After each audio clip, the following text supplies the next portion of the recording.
এই মব সৃষ্টিকারী, এই উগ্রবাদী ধর্মশায়ী রাষ্ট্রকে যারা চালায় ওদের মধ্যে একটা সিন্ডিকেট, ব্যবসা বাণিজ্য যারা চালায় তাদের মধ্যে একটা সিন্ডিকেট, আর ধর্মকে যারা নিয়ন্ত্রণ করে ওদের মধ্যে একটা সিন্ডিকেট কায়েম হয়েছে। এরা কিছু মাদ্রাসা কন্ট্রোল করে, কিছু মসজিদ কন্ট্রোল করে। এদের হাজার হাজার কোটি টাকা, এদের দামি দামি গাড়ি, দামি দামি বাড়ি, দামি দামি খাট, নানান আইটেমের খানা, তাদের বাচ্চাকে পড়ানোর জন্য বিদেশে পাঠায়, আর তোমাকে বলে মিছিল কর, মরে যা। কাজেই মাদ্রাসার স্টুডেন্ট, তোমরা সত্য জানবে, সত্যের পক্ষ অবলম্বন করবে। আল্লাহকে সাক্ষী রেখে আমি বলছি, ইসলামের আসল কথা বলো, রাষ্ট্রীয় জীবনে ইসলাম কায়েমের কথা বলো। বলো কোরআন দিয়ে রাষ্ট্র চলবে, কোরআন দিয়ে আদালত চলবে, কোরআন দিয়ে পার্লামেন্ট চলবে। বলো জিহাদ করা ফরজ, যুদ্ধ করা ফরজ। বলো আমি চ্যালেঞ্জ দেব, কাউমি মাদ্রাসার হেডকোয়ার্টার ইন্ডিয়া থাকতে পারবে না। আমি লিখে দেব, পারবে না। তোমাদের উস্তাদরা, আকাবিরা, আলেমরা এটা বুঝতে পেরেছেন, বুঝতে পেরে ওনারা ওই চ্যাপ্টারটা ক্লোজ করেছেন। ফলটা কি হয়েছে? লক্ষ লক্ষ কাউমি আলেম বের হচ্ছেন। কি বের হচ্ছেন তোমরা জানো। আমি আবার বলছি, তোমরা আরবি খুব ভালো জানো, খুব ফার্স্ট ক্লাস, খুব সুন্দর, তোমরা খুব উচ্চারণ পারো, লেবাসে ভুল ধরতে পারবে না তোমাদের কেউ। কিন্তু রাষ্ট্রীয়ভাবে কোরআন না থাকলে কি লাভ হবে? বলেছি, এই কথা আমি বলেছি। মাদ্রাসার স্টুডেন্টরা গত নির্বাচনে তোমরা যে সমস্ত ধর্মীয় দল করো তারা বলেছে এক বাক্স নীতি, এক বাক্সে ইসলামী ভোট আসবে, আল্লাহর আইন কায়েম হবে। হয়েছে? হয় নাই। যার যার দলের অহংকার, ক্ষমতার অহংকার, ইসলাম থেকে তাদের দল বড়। আমি এই কথা বলেছি, না হলে কেন আপনার হাটহাজারের মতো একটা বিশ্ববিদ্যালয়ের মানের এত বড় মাদ্রাসা, সেখানে ছাত্ররা মারামারি করলো কেন? হয়েছে এটা এমনি এমনি হয়েছে। এর একটা পুঞ্জীবিত ক্ষোভ তারা লালন করছে ভিতরে ভিতরে। হ্যাঁ, ভালো কথা, কিছু কিছু আলেম বলতে পারেন ভালো, ওয়াজ মাহফিলে ভালো বক্তা, খুব সুন্দর করে ওনারা বয়ান করতে পারেন। ওনাদের একটা মাহফিলের বাজার সৃষ্টি হয়েছে, লাখ টাকা, 2 লাখ 3 লাখ টাকা দিয়ে ওনাদেরকে কিনে নেয়। এটা কি লক্ষ লক্ষ স্টুডেন্টের জন্য সম্ভব? এই বাজার কয়দিন থাকবে? এটা বাংলাদেশে করতে পারো, ইন্ডিয়া যাও, চীনে যাও, সবার জন্য সম্ভব নয়, কিছু লোক। তাহলে যেই সিস্টেমের ফলে কিছু লোক পয়সাওয়ালা হয়, এই সিস্টেমের নাম হলো পুঁজিবাদী ব্যবস্থা, ক্যাপিটালিজম। আমি বলেছি বিদ্যমান চলমান রাজনৈতিক ব্যবস্থা, অর্থনৈতিক ব্যবস্থা, বিচারিক ব্যবস্থা, এটা ব্রিটিশের তৈরি করা, কোন মুসলমান এটা মানতে পারে না। এটাকে পরিবর্তন করতে হবে, আল্লাহর দ্বীন কায়েম করতে হবে। আমি বলেছি আকিমুস সালাহ যেমন ফরজ, আমরা নামাজ পড়ি, আকিমুদ্দিন, দ্বীন কায়েম করা ফরজ। এটা আমি বলেছি। আমি কি অন্যায় করেছি? আমি মাদ্রাসার স্টুডেন্টদেরকে বলতে চাই, আমি বলেছি আপনারা যারা দ্বীনের ইলম হাসিল করেন, এটার বিনিময় নিয়েন না, বিনিময় নেওয়া হারাম। কোরআন হাদিস, আমি বই লিখেছি, আমার বই আছে। ধর্ম ব্যবসার ফাঁদে আমি রেফারেন্স দিয়েছি, তোমরা কথায় কথায় রেফারেন্স চাও। আলহামদুলিল্লাহ, আমি রেফারেন্স দিয়েছি, হাদিস দিয়েছি, কোরআন দিয়েছি, ফিকহ উদ্ধৃতি দিয়েছি, বিখ্যাত বিখ্যাত স্কলারদের কথা বলেছি। আমি ধর্ম ব্যবসা নিষিদ্ধের ব্যাপারে কথা বলেছি। কেন বলেছি তোমরা জানো। আজকে মাদ্রাসার স্টুডেন্টরা তোমরা জানো, তোমাদের উস্তাদদের কেউ কেউ একটা সিন্ডিকেট কায়েম করেছেন। আমি বলেছি এই মাদ্রাসা ব্রিটিশরা সৃষ্টি করেছে, ব্রিটিশরা তৈরি করেছে। 146 বছর 26 জন খ্রিস্টান প্রিন্সিপাল আলিয়া মাদ্রাসা সৃষ্টি হয়েছে। মাদ্রাসার মধ্যে জ্ঞান বিজ্ঞান শিক্ষা দেওয়া হয় নাই, ভোকেশনাল জীবন পরিচালিত করার মতো শিক্ষা দেওয়া হয় নাই, প্রযুক্তি, ভূতত্ত্ব বিজ্ঞান, মহাকাশ বিদ্যা, চিকিৎসা বিদ্যা কিচ্ছু শিক্ষা দেয় নাই। আমি বলেছি তোমরা যখন লেখাপড়া শেষ করে বের হবে, লাখে লাখে কাতারে কাতারে শুধু বেকার আর বেকার আর বেকার। তোমাদেরকে বলবে, নাস্তিকরা বলবে আনপ্রোডাক্টিভ পপুলেশন, অনুৎপাদনশীল জাতি। তোমরা কৃষিকাজ জানো না, শিল্প কাজ জানো না, ব্যবসা জানো না, তোমরা কি পারবা? একটা মসজিদ হলে পরে ওখানে ইমামতি করবা অথবা মুয়াজ্জিন আযান দিবা। আর কি করবা? আর একটা নতুন মাদ্রাসা হলে সেখানে দুটো শিক্ষকতার পদ লাভ করবা। এই তো। কোথায় যেতে পারবা? না ভালো চাকরি, না ভালো ব্যবসা, কোথায় পারবা? পারবা না। আমি বলেছি এই সিলেবাস পরিবর্তন করতে হবে, এই সিস্টেম পরিবর্তন করতে হবে। এই মব সৃষ্টিকারী, এই উগ্রবাদী ধর্মব্যবসায়ী রাষ্ট্রকে যারা চালায় ওদের মধ্যে একটা সিন্ডিকেট, ব্যবসা বাণিজ্য যারা চালায় তাদের মধ্যে একটা সিন্ডিকেট, আর ধর্মকে যারা নিয়ন্ত্রণ করে ওদের মধ্যে একটা সিন্ডিকেট কায়েম হয়েছে। এরা কিছু মাদ্রাসা কন্ট্রোল করে, কিছু মসজিদ কন্ট্রোল করে। এদের হাজার হাজার কোটি টাকা, এদের দামি দামি গাড়ি, দামি দামি বাড়ি, দামি দামি খাট, নানান আইটেমের খানা, তাদের বাচ্চাকে পড়ানোর জন্য বিদেশে পাঠায়, আর তোমাকে বলে মিছিল কর, মরে যা। কাজেই মাদ্রাসার স্টুডেন্ট, তোমরা সত্য জানবে, সত্যের পক্ষ অবলম্বন করবে। আমি আল্লাহর কাছে দোয়া করি তুমি হেফজ করো, তুমি মুক্তি হও, মওলানা হও, কিন্তু একটা অনুরোধ থাকবে, এই জ্ঞানের বিনিময়ে টাকা নিবা না, টাকার বিনিময়ে ইমামতি করবা না, টাকার বিনিময়ে ওয়াজ করবা না। তোমরা আল্লাহর দ্বীন প্রতিষ্ঠার জন্য সংগ্রাম করো। সারা বাংলাদেশে হাজার হাজার মাদ্রাসা, কোনটা আলিয়া মাদ্রাসা, কোনটা কাওমি মাদ্রাসা, কোনটা সালাফি ঘরানার মাদ্রাসা, কোনটা আহলে হাদিসের মাদ্রাসা, তাই না? এই মাদ্রাসাগুলিতে কোরআন পড়ানো হয়, হাদিস পড়ানো হয়, ফিকহ পড়ানো হয়, তাফসীর পড়ানো হয়, এই মাসলা মাসাইল পড়ানো হয়। জীবনের একটা গুরুত্বপূর্ণ যৌবনকাল ব্যয় হয় এই মাদ্রাসায় শিক্ষা গ্রহণ করতে করতে। আপনি যেই ঘরানার মাদ্রাসায় পড়েন না কেন, জীবনের লক্ষ্য কি হয়? যে আপনি একজন আলেম হয়ে বের হবেন, আলেম হয়ে বের হবে না, মানুষদেরকে দ্বীনের দিকে দাওয়াত দিবেন, নিজের দ্বীনের নসিহত করবেন, এই তো। কাজে আমি মাদ্রাসার স্টুডেন্টদেরকে বলতে চাই, ভাইরা আমার, আমিও একসময় স্টুডেন্ট ছিলাম। মাদ্রাসা শব্দটার বাংলা যদি আমি করি, দার্সুন থেকে, দার্স পাঠ, মাদ্রাসা মাদারিস পাঠশালা, পাঠশালা আমরা স্কুল বলি, ওকে পাঠশালা। এই মাদ্রাসার স্টুডেন্ট আমরা লেখাপড়া করেছি, যদিও তোমাদের মতো আলিয়া কাওমি মাদ্রাসায় ভর্তি হই নাই, কিন্তু স্কুলে যাওয়ার আগেই পবিত্র কোরআন শরীফ 3 বার আমার খতম হয়ে গেছে। আমার মক্তবের লাইফ খুব ইম্পর্টেন্ট। আজকালকার তো মক্তব ব্যবস্থা এখন আর নাই, এখন আর নাই। ওকে, যারা আমাকে শিক্ষা দিয়েছেন তারাও আলেম ছিলেন, কোনো না কোনো মাদ্রাসার আলেম বাল্যকালে। কিন্তু আজকে আমি শুনতে পাচ্ছি, আমার দুঃখ লাগে, মাদ্রাসার স্টুডেন্টরা তোমাদেরকে, তোমাদের কোমলমতি, তোমরা তরুণ, তোমাদের তারুণ্য শক্তি আছে, একটা কিছু করার মতো হিম্মত আছে দুনিয়াতে, তোমরা জ্ঞান অর্জন করার জন্য ঢুকছো মাদ্রাসা।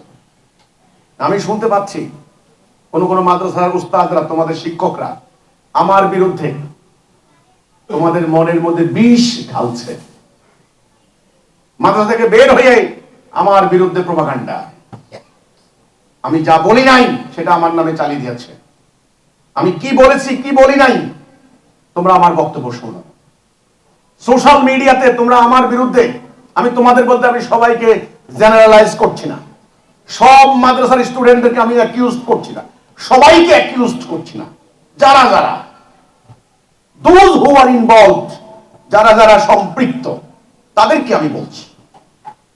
আমি সোশ্যাল মিডিয়া দেখি তোমাদের মন্তব্যগুলি, তোমরা গালি দাও, অশ্লীল কথা বলো, আমাকে পাইলে জবাই করবা, গুলি করবা, হত্যা করবা, এই যে কথাগুলি, নাস্তিক, কাফের, শয়তান, ইহুদি, দালাল, এই যে কথাগুলি বলছো, কারণ আমি জানি আমার,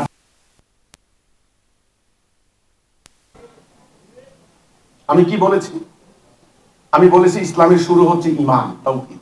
ঈমান না থাকলে আমলের কোনো দাম নাই। সেই তাওহীদ হারিয়ে গিয়েছে। আল্লাহর হুকুম ছাড়া কারো হুকুম মানি না, এইটা আমি বলেছি। মুমিন হতে হলে ঈমান আনতে হবে, জিহাদ করতে হবে। রাসূল জিহাদ করেছেন, সাহাবীরা জিহাদ করেছেন, সারা জীবন রাসূল 160টা যুদ্ধ করেছে। যদি আমরা জিহাদ না করি, রাসূলের উম্মত হওয়ার যোগ্যতাই থাকে না আমাদের। এই কথা আমি বলেছি। আজকে জাল হাদিসের নামে বলছে আত্মার বিরুদ্ধে জিহাদ বড় জিহাদ। ইবনে হাজার আসকালানী রাহমাতুল্লাহ আলাইহি, তোমরা জানো, যারা হাদিস শাস্ত্র পড়েছো, বিখ্যাত মুহাদ্দিস, উনি হাদিসের ভাষ্যকার, এক্সপ্লেইনার, উনি বলেছেন এটা জাল হাদিস, এটা হাদিস নয়। তাহলে আমি কি অন্যায় করেছি? আমি বলেছি বিদ্যমান চলমান রাজনৈতিক ব্যবস্থা, অর্থনৈতিক ব্যবস্থা, বিচারিক ব্যবস্থা এটা ব্রিটিশের তৈরি করা, কোন মুসলমান এটা মানতে পারে না। এটাকে পরিবর্তন করতে হবে, আল্লাহর দ্বীন কায়েম করতে হবে। আমি বলেছি আকিমুস সালাহ যেমন ফরজ, আমরা নামাজ পড়ি, আকিমুদ্দিন, দ্বীন কায়েম করা ফরজ। এটা আমি বলেছি। আমি কি বলেছি? আমি মাদ্রাসার স্টুডেন্টদেরকে বলতে চাই, আমি বলেছি আপনারা যারা দ্বীনের ইলম হাসিল করেন এটার বিনিময় নিয়েন না, বিনিময় নেওয়া হারাম। কোরআন হাদিস, আমি বই লিখেছি, আমার বই আছে। ধর্ম ব্যবসার ফাঁদে আমি রেফারেন্স দিয়েছি, তোমরা কথায় কথায় রেফারেন্স চাও। আলহামদুলিল্লাহ আমি রেফারেন্স দিয়েছি, হাদিস দিয়েছি, কোরআন দিয়েছি, ফিকহ উদ্ধৃতি দিয়েছি, বিখ্যাত বিখ্যাত স্কলারদের কথা বলেছি। আমি ধর্ম ব্যবসা নিষিদ্ধের ব্যাপারে কথা বলেছি। কেন বলেছি তোমরা জানো। আজকে মাদ্রাসার স্টুডেন্টরা তোমরা জানো, তোমাদের উস্তাদদের কেউ কেউ একটা সিন্ডিকেট কায়েম করেছেন।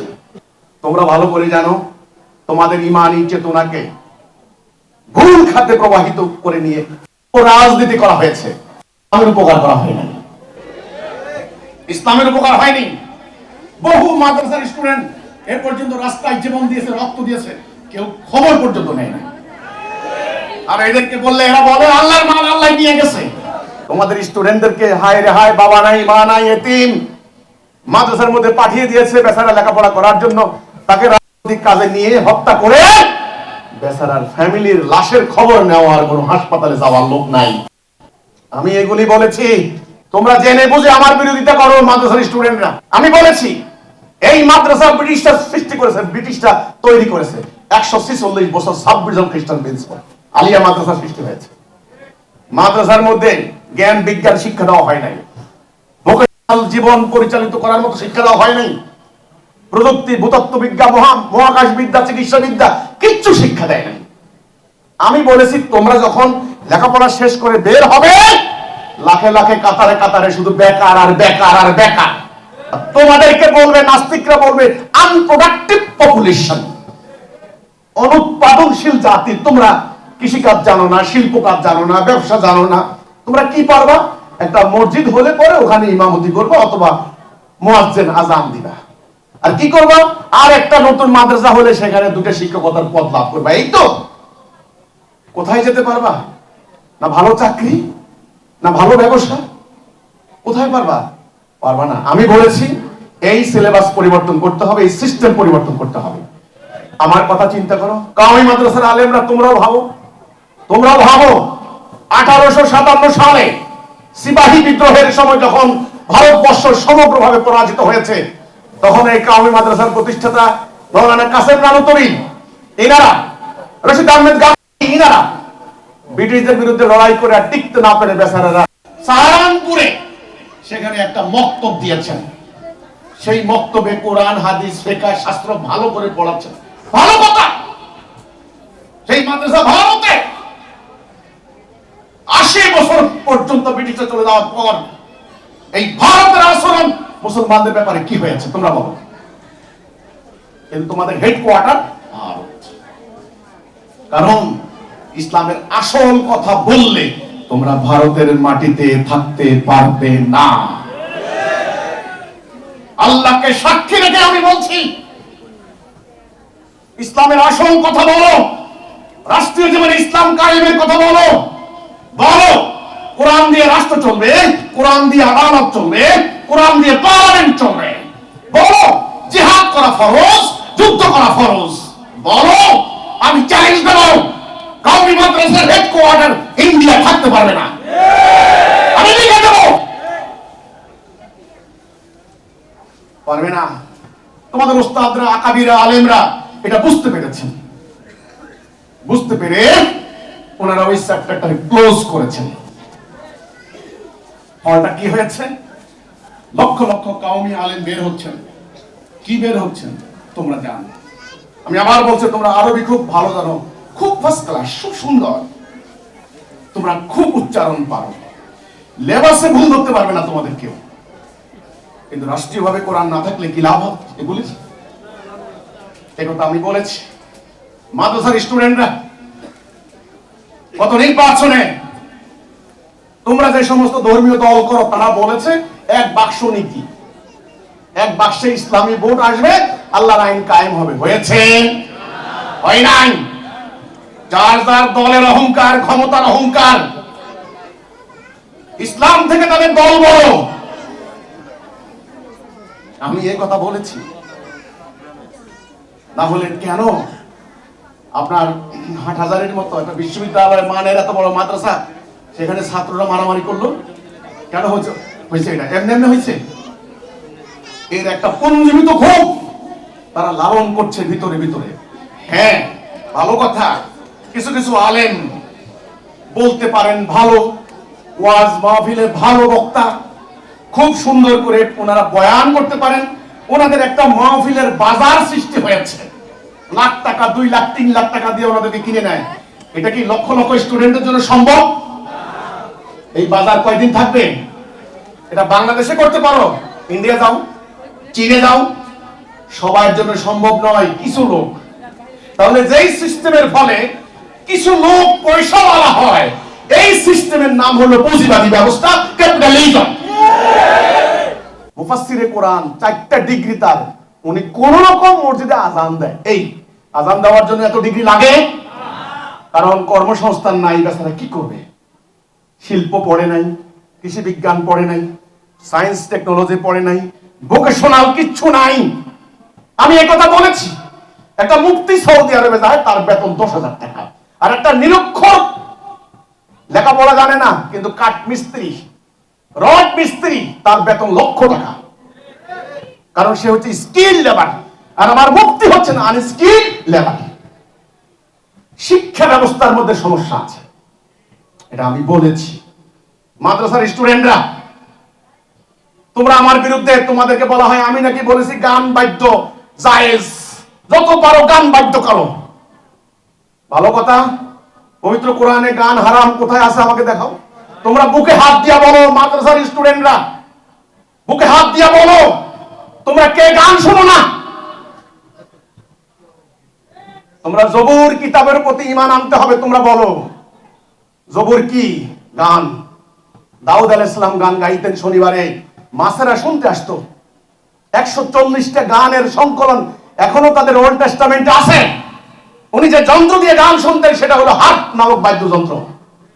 আমার কথা মিথ্যা হলে ইতিহাস মুছে দাও, তাফসীর গ্রন্থ মুছে দাও।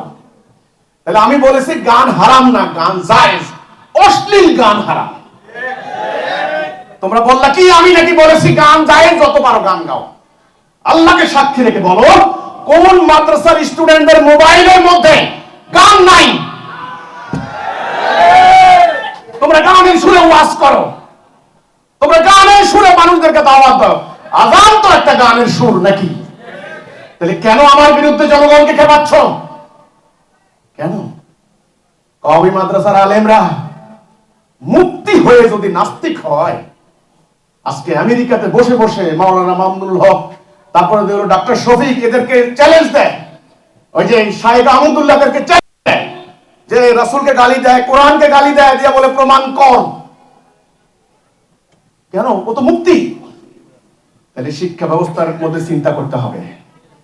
যেই শিক্ষা ব্যবস্থায় আমাদেরকে পরনির্ভরশীল বানাইছে, যেই শিক্ষা ব্যবস্থায় আমাদের আলেমদেরকে কর্মহীন কপটকহীন বানিয়েছে, যেই শিক্ষা ব্যবস্থায় আমাদের আলেমদেরকে নিজেরা নিজেরা মারামারি করা শিখাইছে, যেই শিক্ষা ব্যবস্থা আমাদেরকে জিহাদ বিমুখ করেছে, যেই শিক্ষা ব্যবস্থায় আমাদেরকে তাগুতের আইন, মানুষের আইন মানার জন্য আপোষকামিতা শিখাইছে, ওই শিক্ষা ব্যবস্থা কি আল্লাহ রাসূলের শিক্ষা?